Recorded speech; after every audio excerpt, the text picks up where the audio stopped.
Alors, le Chumash, alors, Erev Tov, à tous et toutes, dans la joie et la bonne humeur, et on élève le Tov. Donc, oui, voilà, il a fait le 10 parce qu'il est quand même minuit.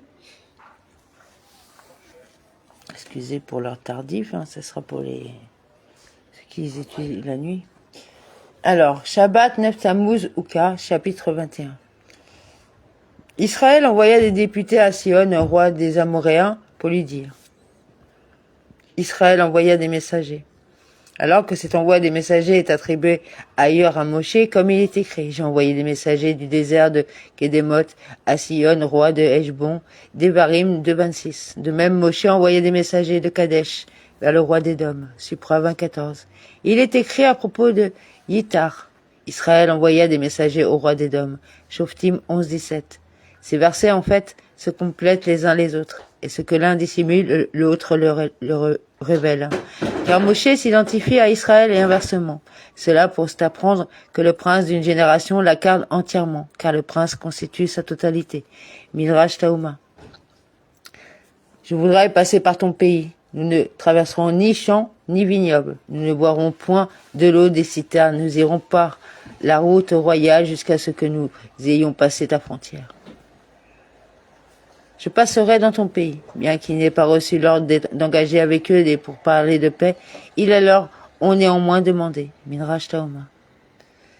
Mais Sion ne permit point à Israël de traverser son territoire, et Sion rassembla tout son peuple, marcha à la rencontre d'Israël vers le désert atteignit Yassa, où il livra la bataille à Israël. Et Sion ne donna pas, parce que tous les rois de Canaan lui payaient tribut afin qu'il les protège et qu'il interdise le passage aux ennemis. De sorte que lorsque les enfants d'Israël lui ont demandé de pouvoir traverser son pays, il leur a répondu, « Mon rôle ici est de les protéger contre vous. Et vous me demandez pareille chose, Midrash Tauma. » Il sortit à la rencontre d'Israël. Mais si Heshbon n'avait abrité que des mouches, aucune créature n'aurait pu la conquérir. Et même Sion s'était trouvé dans un village sans défense. Aucun homme n'aurait pu le vaincre. Il en aurait été ainsi à plus forte raison, s'il était trouvé à Heshbon. Le Saint béni soit-il a dit, « Pourquoi compliquer la tâche de mes enfants en les obligeant à assiéger ville après ville ?» Aussi a-t-il incité tous les guerriers à sortir des villes et à opérer leur regroupement dans un seul endroit. Et c'est là qu'ils sont tombés. Les enfants d'Israël ont fait ensuite mouvement vers les villes où ils n'ont rencontré aucune résistance, et il n'y restait plus que les femmes et les enfants.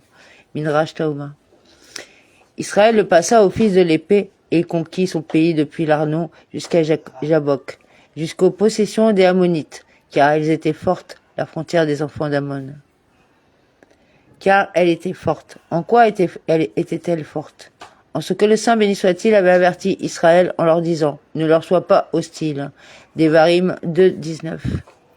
Israël s'empara de toutes ces villes et il s'établit dans toutes les villes des Amoréens, et à Heshbon et dans toutes ses dépendances. Ses banlieues, les villages qui lui étaient contigus.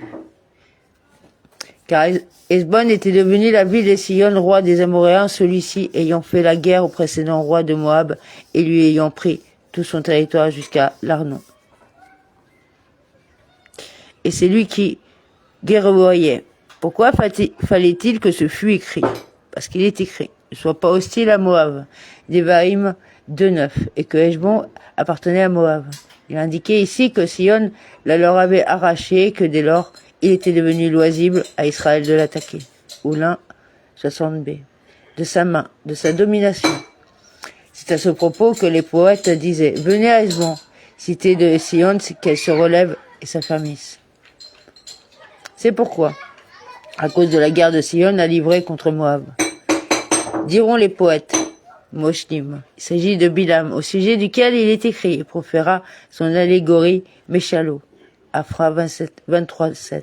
Les poètes, Bilam et Béor, ce sont eux qui avaient dit, venez à Heshbon, que Sion n'avait pas réussi à conquérir. Il avait alors engagé Bilam pour maudire Moab, et c'est ce qu'il lui a dit Balak, car je sais que celui que tu bénis est béni, et celui que tu maudis est maudit. Afra 22,6. Midrash Tauma. Qu'elle soit construite et qu'elle s'établisse. Heshbon au nom de Sion pour être sa ville. Car un feu a jailli de Heshbon, une flamme de la ville de Sion, qui a dévoré Ar en Moab, les maîtres des hauteurs d'Arnon. Car un feu est sorti d'Heshbon, après que Sion leur conquise.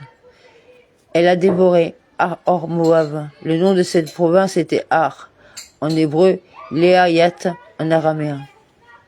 Ar en Moab, Ar qui fait partie de Moab. C'est fait de toi, Moab. Tu es perdu, peuple de Camos. Ses fils, il les laisse mettre en fuite, ses filles emmenées captives par un roi amoréen, par Sion. Malheur à toi, Moab. Bilam et Béor ont maudit Moab, afin qu'il tombe dans les mains de Sion, Midrash Tauma. Kemosh, c'est le nom d'une divinité de Moab, Shoftim 11-24. Il a donné ses fils, celui qui livre les enfants de Moab, comme fuyards. Il les fait fuir et se réfugie loin de l'épée, et ses filles sont emmenées en captivité. Heshbon perdu, nous les avons poursuivis de nos traits jusqu'à Dibon, nous avons dévasté jusqu'à Nopha, même jusqu'à Médéba. Quoi? T'as dit quoi? L'empire de Heshbon est perdu, leur puissance. Heshbon est perdu jusqu'à Ad Divon. La puissance et le joug de Moab avaient imposé sur Heshbon ont pris fin. De même, le Targonogelos, Ransar, s'est retiré, Supra 14.9, par Rada. C'est-à-dire, la domination s'est retirée de Divon. Quant au mot Nir, ici empire, comporte une connotation de puissance, de joug et de domination par quelqu'un. Comme dans, afin qu'il y ait toujours une domination Nir pour David, mon serviteur. 1 Mélakim 11.36. Nous avons dévasté Vanashim. Le shin de Vanashim est ponctué d'un dagesh et le mot signifie dévastation. Ainsi diront les poètes. Nous les avons dévastés jusqu'à Nophak. Nous les avons dévastés jusqu'à Nophak. Israël s'établit donc dans le pays des Amoréens. Moïse envoya explorer Yazer. On s'empara de ses dépendances et l'on déposséda les Amoréens qui y demeuraient. Moshe envoya pour explorer Zazer. Les explorateurs l'ont conquise en disant « Nous n'agirons pas comme nos devanciers, car nous faisions confiance pour engager le combat à la puissance que possède la prière de Moshe. » Midrash Tauma. Puis il se dirigea en montant plus haut vers le Bassan Og, roi du Bassan, s'avança à leur rencontre avec tout son peuple pour leur livrer bataille à Edrei.